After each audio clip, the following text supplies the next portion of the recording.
ওং নমঃ শিবায়, ওং নমঃ শিবায়, ওং নমঃ শিবায়। নমস্কার বন্ধুরা, আপনাদের সকলকে জানাই সুস্বাগতম। আশা করছি আপনারা প্রত্যেকেই ভগবান বা ঈশ্বরের কৃপায় ভালো আছেন, সুস্থ আছেন। বন্ধুরা, আজ এই ভিডিওটির মাধ্যমে আপনাদেরকে জানিয়ে দেব এমন একটি বিশেষ খাবার সম্পর্কে, সেটা যদি আপনারা আগামীকাল সোমবার দিন যদি গ্রহণ করতে পারেন, তাহলে সারা জীবন রোগ ব্যাধি জ্বালা যন্ত্রণা থেকে আপনারা যেমন রেহাই পাবেন, ঠিক তেমনই আপনার গৃহস্থে অর্থ আসবে চুম্বকের মতো। সুপ্রিয় দর্শক বন্ধুরা, আপনারা যদি দেবেশ্বর মহাদেবের অনুগ্রহ আশীর্বাদ পেতে চান এবং দেবাদিদেব মহাদেবের প্রতি আপনাদের যদি আস্থা ও ভরসা থাকে, তাহলে অতি অবশ্যই আগামীকাল এই খাবারটি গ্রহণ করুন। অর্থভাগ্যে বৃদ্ধি যেমন হবে, ঠিক তেমনই সৌভাগ্য আপনাদের নিত্যদিনের সঙ্গী হয়ে উঠবে। শাস্ত্র মতে সোমবারে এমন বিশেষ কিছু কিছু কাজ রয়েছে, সেগুলো করলে কিন্তু অখণ্ড সৌভাগ্যের অধিকারী হওয়া যায়। তাই আজ আমি আমার এই ভিডিওটির মাধ্যমে আপনাদেরকে জানিয়ে দেব যে আপনারা আগামীকাল এমন কি কি কাজ করলে এবং কি কি বেস্ট উপায় রয়েছে, সেগুলো অবলম্বন করলে জীবনটা কতটা সুন্দর ও সাফল্যময় হয়ে ওঠে। এই প্রত্যেকটি বিষয়ই আমি আপনাদেরকে সুন্দরভাবে স্টেপ বাই স্টেপ জানিয়ে দেব এবং আমি আপনাদের কাছে অনুরোধ করব যে আপনারা মনোযোগ সহকারে এই ভিডিওটি শেষ পর্যন্ত দেখুন, কারণ এই ভিডিওটি আপনাদের জন্য যথেষ্ট উপকৃত এবং সমৃদ্ধ হতে চলেছে। আমি সুনিশ্চিতভাবে বলতে পারি যে আপনারা এই ভিডিওটি দেখে উপকৃত ও সমৃদ্ধ হবেন, এবং তা যদি হয়ে থাকেন তাহলে অতি অবশ্যই ভিডিওটিতে একটি লাইক করবেন এবং দেবাদিদেব মহাদেবের বিশেষ কৃপাদৃষ্টি লাভ করতে কমেন্টে হর হর মহাদেব অবশ্যই লিখে জানাবেন এবং ভিডিওটি আত্মীয় পরিজন বন্ধু বান্ধবীদের সাথে শেয়ার অবশ্যই করবেন। বিশেষ করে যারা দেবাদিদেব মহাদেবের ভক্ত, তাদের উদ্দেশ্যে অতি অবশ্যই ভিডিওটি আপনারা শেয়ার করবেন, যাতে করে দেবাদিদেব মহাদেবের আশীর্বাদ ও কৃপা তারাও পেতে পারে, সারা জীবন সুস্থ নিরোগ থাকতে পারেন। পরিশেষে এই ধরনের বাস্তুশাস্ত্র, ধর্মশাস্ত্র, তন্ত্রশাস্ত্র রিলেটেড ভিডিও দেখার জন্য চ্যানেলটি সাবস্ক্রাইব করুন এবং পাশে থাকা বেল আইকনটি অন করে রাখবেন। চলুন এইবার ভিডিওটির মূল আলোচনায় প্রবেশ করা যাক। বন্ধুরা, এই উপায় বা ক্রিয়াটি করলে আপনারা গাড়ি চাইলে গাড়ি পাবেন, আবারও বাড়ি চাইলে বাড়িও পাবেন। আপনি যদি ঋণগ্রস্ত হয়ে থাকেন, তাহলে এই উপায় বা ক্রিয়াটি অবশ্যই একবার করুন। যদি আপনারা অক্লান্ত কঠোর পরিশ্রম করার পরেও পর্যাপ্ত অর্থ উপার্জন করতে পারছেন না, বা অর্থ উপার্জন করলেও সেই বহু কষ্টের উপার্জিত অর্থ কোনো না কোনোভাবে জলের মতো বেরিয়ে যাচ্ছে, তাহলেও আমি আপনাদেরকে বলবো যে আপনারা এই উপায় বা ক্রিয়াটি সামান্য 1 টাকার বিনিময়ে একবার করে দেখুন। তাহলে দেবাদিদেব মহাদেবের অশেষ কৃপা দৃষ্টি আপনার এবং আপনার পরিবারের ওপর সদা সর্বদাই থাকবে। বন্ধুরা, আপনারা যদি সত্যি মনে বিশ্বাস রেখে এই সামান্য 1 টাকা খরচ করে নিজের ঘরের শিবলিঙ্গের ওপর এই জিনিসটি রেখে দিতে পারেন, তাহলে এই জগৎ সংসারে আপনাদের মান সম্মান এবং আপনার পরিবারে আর্থিক সচ্ছলতা অতি অবশ্যই বৃদ্ধি পাবে। দেখুন বন্ধুরা, একথা সত্য যে অর্থ ছাড়া আজকের দিনে আর কিছুই নেই। বন্ধুরা, আপনারা প্রত্যেকেই জানি যে যার অর্থ আছে তার সমাজে মান সম্মান রয়েছে, পরিবারে ভালোবাসা রয়েছে, কিন্তু কারোর যদি অর্থ হাতে না থেকে থাকে, অর্থাৎ পর্যাপ্ত পরিমাণে টাকা পয়সা যদি না থেকে থাকে, তাহলে কিন্তু সে যত ভালোই ব্যক্তি হোক না কেন, তাকে কিন্তু সেই রকমভাবে পরিবারের সদস্যরাই বলুন বা বাইরের জগতের মানুষদের কথাই বলুন, একটা সম্মানের চোখে খুব একটা দেখে না। সুতরাং আমরা দিন রাত অক্লান্ত কঠোর পরিশ্রম করি এই উপার্জন করার জন্যই, কিন্তু শুধু অক্লান্ত কঠোর পরিশ্রম করে গেলাম আর আমরা ধনবান হয়ে যাব, এমনটা নয় বন্ধুরা। আমাদের জীবনে আর্থিক সচ্ছলতা রাখতে চাইলে পরিশ্রমের পাশাপাশি আমাদের ভাগ্য আমাদের সহায় থাকা দরকার। আর এই ভাগ্যকে নিজেদের সহায় রাখতে বিভিন্ন প্রকার উপায় বা ক্রিয়ার অবলম্বন করা প্রয়োজন, যার ফলে আপনার ভাগ্য আপনার সহায় হবে। দেখুন বন্ধুরা, আপনারা যদি অল্প পরিশ্রমে প্রচুর অর্থের মালিক হতে চান, তাহলে অবশ্যই একবার এই উপায়টি মনে ভক্তি ও বিশ্বাসের সাথে করে দেখুন, ফলাফল পাবেন হাতে নাতে। হ্যাঁ বন্ধুরা, আপনি রাতে করবেন, সকালেই তার অনুভব বুঝতে পারবেন। বন্ধুরা, আমরা বহু মানুষকে দেখেছি যারা সারাদিন অক্লান্ত কঠোর পরিশ্রম করেন, কিন্তু সারাদিন সারা রাত অক্লান্ত কঠোর পরিশ্রম করার পরেও ন্যায্য মূল্যটুকু তারা পায় না। আবার অনেকেই আছেন যারা অল্প পরিশ্রমেই প্রচুর প্রচুর টাকা উপার্জন করেন। আর এখানেই প্রশ্ন হলো, এমনটা কেন হয়?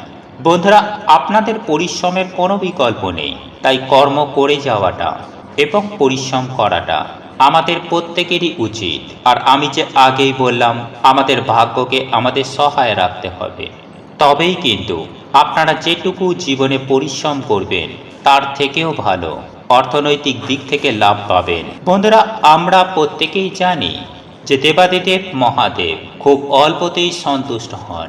সুতরাং আপনারা যদি দেবাদিদেব মহাদেবকে সন্তুষ্ট করতে পারেন, তাহলে আপনার জীবনে থাকা সকল প্রকার সমস্যা এক নিমেষেই দূর হয়ে যাবে স্বয়ং দেবাদিদেব মহাদেবের কৃপাদৃষ্টিতে।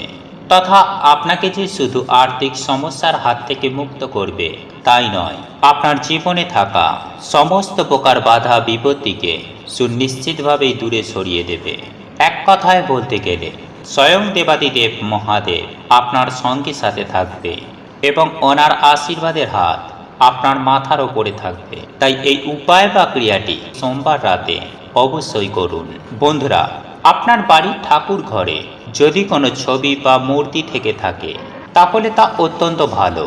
আর যদি তা না, তাহলে যে কোনো সোমবার দিন ধরে বাড়িতে আনুন দেবাদিদেব মহাদেবের কোনো ছবি বা ছোট্ট শিবলিঙ্গ, এবং তারপর তার যথারীতি নীতি মেনে শিবলিঙ্গর অভিষেক ঘটান এবং তার পুজো আরাধনা করুন। এবং পুজোর সময় দেবাদিদেব মহাদেবের সামনে একটি কলা পাতাতে একটি 1 টাকার কয়েন রাখুন। তবে এক্ষেত্রে আমি আপনাদেরকে একটি কথা জানিয়ে রাখি যে আপনারা যে কলা পাতাটি নেবেন, সেই কলা পাতার ডগার দিকটা নেবেন, যাকে আমরা সাধারণত আঙট কলা পাতা বলে থাকি। বন্ধুরা, একই সঙ্গে আমি আপনাদের আরও একটি কথা জানিয়ে রাখি, যেই 1 টাকার কয়েনটি যদি আপনাদের পক্ষে সাধ্য ও সামর্থ্য থাকে, আপনাদের পক্ষে যদি সম্ভব হয়, তাহলে এই 1 টাকার কয়েনটি একটি রূপোর কয়েনও নিতে পারেন। বন্ধুরা, আপনি যে 1 টাকার কয়েনটি নেবেন তার ওপরে রাখুন একটি গোটা সুপারি। হ্যাঁ বন্ধুরা, তারপরে এই সুপারিটিকে হাতে নিয়ে দেবাদিদেব মহাদেবের যে কোনো একটি মন্ত্র 108 বার জপ করুন। তারপর এই 1 টাকার কয়েনের উপরে সুপারিটি রেখে 5 রকম ফুল, 5 রকম ফল, সাথে আতপ চাল দেবাদিদেব মহাদেব সহ এই 1 টাকার কয়েন ও সুপারিটিকে পুজো করুন। এইভাবে পুজো আরাধনা করার পর ওই উপকরণগুলি সারা রাত ওই স্থানেই রেখে দেবেন এবং তারপর দিন সকাল সকাল ঘুম থেকে উঠে স্নান করে শুদ্ধ বস্ত্র পরিধান করে একটি লাল কাপড়ে করে ওই জিনিসগুলিকে বেঁধে, অর্থাৎ ওই 1 টাকার কয়েন, সুপারি এবং আতপ চাল ও ফুল একত্রিত জড়ো করে এক জায়গায় বাঁধবেন এবং ওই পুঁটুলিটি আপনারা যেখানে টাকা পয়সা রাখেন, সেটি হতে পারে আলমারি বা যে কোনো ক্যাশ বাক্সের মধ্যে, মনে বিশ্বাস ও ভক্তি সহকারে এই জিনিসটিকে রেখে দেবেন। বন্ধুরা, এই বিশেষ প্রয়োগটি করলে 24 ঘন্টার মধ্যেই এর সুফল আপনারা হাতে নাতে বুঝতে পারবেন। হ্যাঁ বন্ধুরা, আপনারা একেবারে ঠিকই শুনছেন। বন্ধুরা, এই উপায় বা ক্রিয়াটি একটি পরীক্ষিত ও প্রমাণিত উপায়। আপনি যদি করতে পারেন, তাহলে আপনার জীবনে অফুরন্ত ধন সমৃদ্ধি বৃদ্ধি পাবে, সেই সঙ্গে আপনার সকল মনস্কামনা পূর্ণ হবে এবং অর্থ আসবে চুম্বকের মতো, যার ফলে আপনার সংসারে টাকায় উপচে পড়বে। বন্ধুরা, হিন্দু শাস্ত্র মতে এমনটাই মনে করা হয় যে দেবেশ্বর মহাদেব ভক্তের সামান্য ভক্তিতেই প্রসন্ন হন। উনি কোনো আড়ম্বরমূলক জাঁকজমক করে পুজো আরাধনা দ্বারা খুব একটা প্রসন্ন হন না বা কাউকে বর প্রদান করেন না। বন্ধুরা, ওনাকে যদি মন থেকে ডাকা হয় তাহলেই উনি ভক্তের সকল মনস্কামনা মনোবাসনা স্বয়ং দেবাদিদেব মহাদেব পূরণ করে থাকেন। সুতরাং আপনারা অতি অবশ্যই দেবাদিদেব মহাদেবকে অপরাজিতা ফুল, বিল্বপত্র এবং জল সহযোগে অভিষেক করবেন এবং অতি অবশ্যই একটি বিষয় মাথায় রাখবেন যে আপনারা কিন্তু দেবাদিদেব মহাদেবের পুজো আরাধনা করবেন উত্তর দিকে মুখ করে।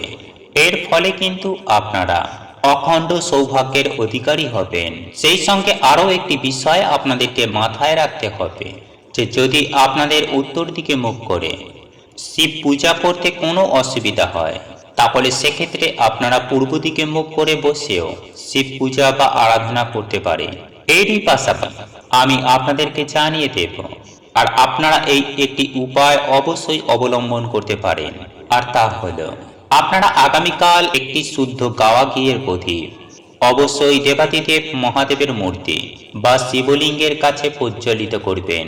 এরপর আমরা জেনে নেব যে আগামীকাল কোন কোন খাবার গ্রহণ করলে আপনাদের জীবনে চমৎকারভাবে অর্থ আসবে, আপনাদের সকল মনস্কামনা পূর্ণ হবে এবং আপনারা কিন্তু অপার অখণ্ড সৌভাগ্যের অধিকারী হয়ে উঠবেন। দেখুন বন্ধুরা, আগামীকাল সোমবার দিন শিবের ব্রত পালন করুন বা না করুন, অতি অবশ্যই আলো চাল, মুগ ডাল, আলু ও অন্যান্য সবজি সহ সিদ্ধ করতে হবে একত্রে। বন্ধুরা, আপনারা হয়তো হব্বিষ্যির কথা শুনেছেন। এখানে সৈন্ধব লবণ, গাওয়া ঘিয়ের ব্যবহার করতে হয়। ভুল করেও এক্ষেত্রে সামুদ্রিক লবণ ব্যবহার করবেন না এবং অতি অবশ্যই তামা কিংবা পেতলের হাঁড়িতে এই রান্না করতে হয়। তবে যদি আপনাদের কাছে পেতল বা তামার কোনো হাঁড়ি বা পাত্র না থেকে থাকে সেক্ষেত্রে আপনারা মাটির হাঁড়িতেও রান্নার ক্ষেত্রে ব্যবহার করতে পারেন এবং যে রান্নাটি আপনাদের তৈরি হবে সেই খাবারটি আপনারা কিন্তু সপরিবারে গ্রহণ করবেন। দেখুন বন্ধুরা, আপনাদের মনে প্রশ্ন আসতেই পারে যে যারা ধরুন গাওয়া ঘিয়ের খাবার খান না তারা কি সরষের তেলের ব্যবহার করতে পারেন? এক্ষেত্রে আপনাদেরকে বলে দিই, এই বিশেষ রন্ধন প্রক্রিয়া কখনোই সরষের তেলের ব্যবহার করা হয় না। এইভাবে আপনারা যদি আগামীকাল সোমবার দিন অন্ন গ্রহণ করেন এবং এই খাবারটি খাবার সময়ে যদি দেবাদিদেব মহাদেবের নাম স্মরণ করেন এবং নিজের যাবতীয় দুঃখ কষ্ট দেবাদিদেব মহাদেবকে জানান তাহলে অতি অবশ্যই আপনাদের আর্থিক ভাগ্যে উন্নতি হবে, অর্থ আসবে চুম্বকের মতো। তবে আগামীকাল এই উপায়টি আপনাদের অবলম্বন করতে হবে আর এর ফলেই কিন্তু বেস্ট রেজাল্ট পাবেন।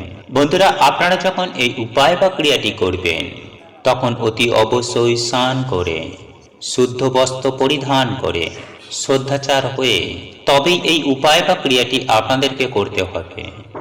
বন্ধুরা, একই সঙ্গে আমি আপনাদেরকে এটাও জানিয়ে রাখি, যখন আপনারা এই অন্ন গ্রহণ করবেন তখন কোনো ধাতব বা কোনো থালায় গ্রহণ করবেন না। এক্ষেত্রে আপনাদেরকে কলা পাতার ব্যবহার করতে হবে। এর ফলে আপনাদের জীবনে নেমে আসবে সুখ শান্তি সমৃদ্ধির ছোঁয়া এবং আপনার আর্থিক উন্নতি হবে চোখে পড়ার মতো। বন্ধুরা, আজকের এই ভিডিওটি যতটা পারবেন সবার সাথে শেয়ার করবেন এবং তাদেরকে এই তথ্যগুলি জানানোর একটা সুযোগ করে দেবেন, তথা এই ভিডিওটিতে আপনারা একটি লাইক করবেন, কমেন্ট করবেন এবং প্রয়োজন বোধে চ্যানেলটি সাবস্ক্রাইব করে পাশে থাকা বেল আইকনটি অন করে রাখবেন এই রকম নিত্য নতুন ভিডিও সবার আগে দেখার জন্য।